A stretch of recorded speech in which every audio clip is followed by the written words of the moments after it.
This is the homework video for Monday, 11/28/16.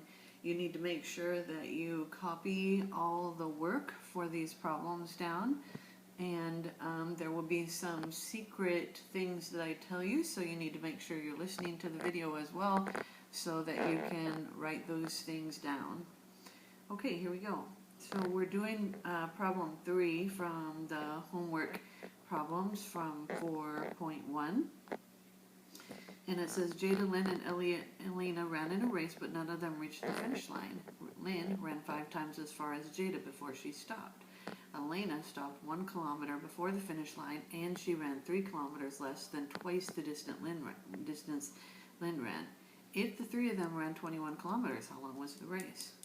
Well, the thing we don't know any distance about at all is Jada, so we're going to use X to represent how far Jada ran. And we know that Lynn, it says up here, ran 5 times as far as Jada. So if X is Jada, 5X is Lynn. And Elena stopped 1 kilometer before the finish line, which we're going to deal with at the very end of the problem. We're going to ignore this until the end of the problem. And she ran 3 kilometers less than twice the distance Lynn ran. Well, Lynn ran 5 times what Jada ran. So if you multiply that by 2, you're going to get 10x. 5x times 2 is 10x. But she ran 3 kilometers less than twice the distance Lynn ran, so we have to write 10x minus 3. This shows the 3 kilometers less. Now it says if the 3 of them ran 21 kilometers, well, that means that x plus 5x plus 10x minus 3 is equal to 21.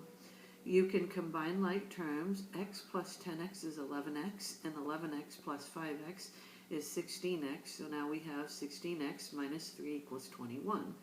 We're going to add 3 to both sides and divide by 16, because the opposite of multiplying x times 16 is divide by 16.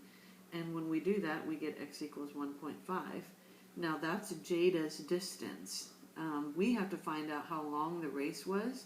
So now we have to come back to what it told us about Elena. Elena stopped 1 kilometer before the finish line. So basically, whatever 10 times 1.5 is minus 3 plus 1, that's going to give us the race time. So here's Elena. We do 10 times 1.5, because x was 1.5, minus 3, and that's 12. But she stopped 1 kilometer before the finish line, so 12 plus 1 is equal to 13, and 13 was the length of the race, 13 kilometers then. Okay, and make sure that you have all that copied down. Anything I wrote here needs to also be on your paper. And would you please make sure that you underline 10x minus 3 and also 10 times 1.5 minus 3 as well. On this problem, I couldn't figure out a way to use a variable to write an equation, because they gave us so much information that you didn't need to do that. Elena scored twice as much as Diego. Diego scored 4 points fewer than Noah, and Noah scored 3 times as many as Lynn. If Lynn scored 5 points, how many points did Elena make? Well, so if we work backwards, Lynn had 5. And it said Noah scored 3 times as many as Lynn, so Noah's going to be 3 times 5, or 15. And Diego scored 4 points fewer than Noah, so if you did 15 minus 4, you'd have 11, and that's Diego's points. And then it said Elena scored twice as many points as Diego. Well, if Diego scored 11, 2 times 11 is 22.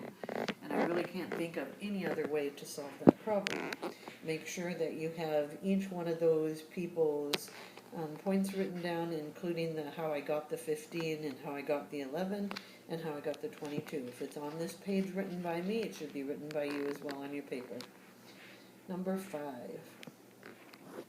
It says Lynn's savings were 50% of the amount of money Jada's account has, and Andre's was 2/5 of what Lynn's. If Jada had 364 more in her account than Andre, how much does Andre have?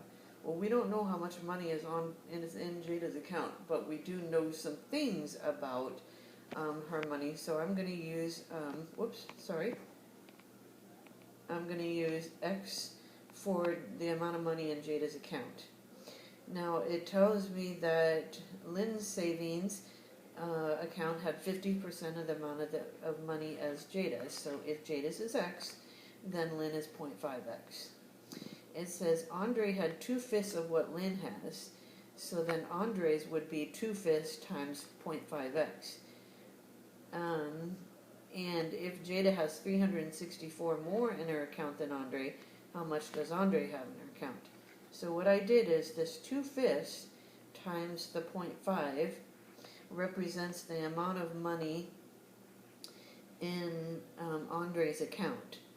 And then Jada had 364 more than Andre, so if you took Andre's account and added 364, that would be equal to what's in Jada's account. I'm going to say that again. It's important that you try to understand this. If I take what's in Andre's account and add another $364, that's equal to what's in Jada's account. So now it's just all about doing the math. 2/5 times a half is 1/5 X, and plus 364 equals X. I have to get the X on one side. I can't have it on both of them. So I'm going to subtract 1/5 X here and subtract 1/5 X here. That's going to give me 364 equals 4/5 X. And this is something that you have to be listening to, because I'm only going to say it. You're welcome to write it down so you remember it, but there's going to be a couple of things I'm going to ask you to write down. Anytime you take a fraction and you multiply by its reciprocal, the reciprocal of 4/5 is 5/4. You're always going to get 1, and we want this to be 1 because that'd be 1x, and we'd be done. But if we multiply this side by 5/4, we also have to multiply this side by 5/4, which again is the reciprocal of 4/5, and that gives us 455. That means that Jada's account had $455 in it. Now, the thing that you need to write down to show me that you were really listening to this is some different problems where we create an answer of 1. So the first problem I want you to write down is 3/4 times 4/3 equals 1. And the next problem I want you to write down is 1/5 times 5/1 equals 1. And the third problem I want you to write down is 5/6 times 6/5 equals 1. Those are 3 problems where we multiply a fraction times its reciprocal and we get an answer of 1, which is how I solved this problem. I didn't divide by 4/5 on both sides. I multiplied by the reciprocal of 4/5. Number 6, last problem. In this one, we're dealing with shirts and pants, and the total is $67.30. And each pair of pants costs $2.40 more than shirts. Well, we don't know how much the shirts cost, so we're going to let X represent the cost of shirts. And we know about the pants that they cost $2.40 more, so they're going to be represented by the expression X plus $2.40. And it says that what is the cost of we know the cost of 3 shirts and 2 pairs of pants is $67.30, and we have to find 1 pair of pants. Well, so if we multiply X times 3, because there were 3 shirts, we get 3X. And if we multiply X plus 240 times 2, we get 2 times the quantity X plus 240. So what I did is I wrote 3X, those are the shirts, plus 2 times X plus 240, those are the pants, is equal to $67.30. Now I have to distribute. 2 times X is 2X, and 2 times 240 is 480. And so I rewrite the problem, 3X plus 2X plus 40 equals $67.30. Now I combine like terms, 3X and 2X is equal to 5X. So 5X plus 480 equals $67.30. Always get rid of addition and subtraction first. So I'm going to subtract 480 here and subtract 480 here. That's going to give me 5X equals $62.50. I divide by 5 on both sides because that's the opposite of multiplication. And I get X equals $12.50. That's the cost of a shirt. Remember, that's how we defined X. It didn't ask me about the shirts.